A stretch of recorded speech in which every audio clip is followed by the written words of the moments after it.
Hello mga kalods.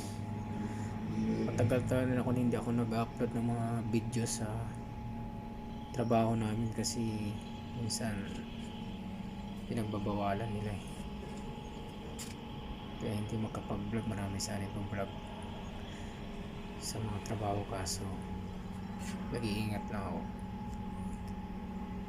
Pero ito ang video ko mga lods. Ito yung kakabit namin ng makina.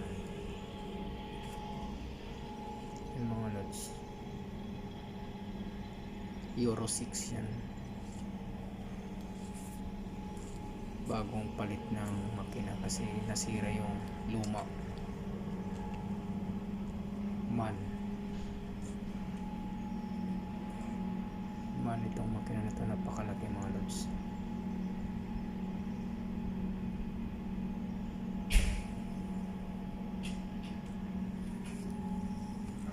Yan siya mga lods. Yan yung makina, nakakabit na yung transmission. Yung transmission niya manual lang siya. Yan,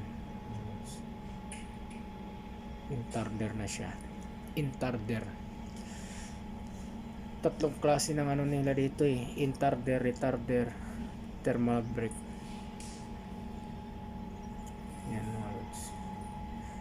Karamihan dito ng mga transmission nila is mga manual lang yung mga transmission nila. Yan yung turbo mga lods. Yan turbo,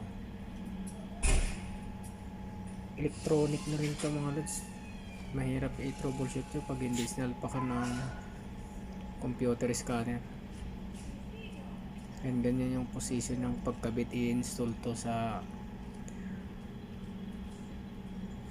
puwit ng makina, sa puwit ng bus. Dito sasalpak yung back engine kasi ito mga lods. Yan.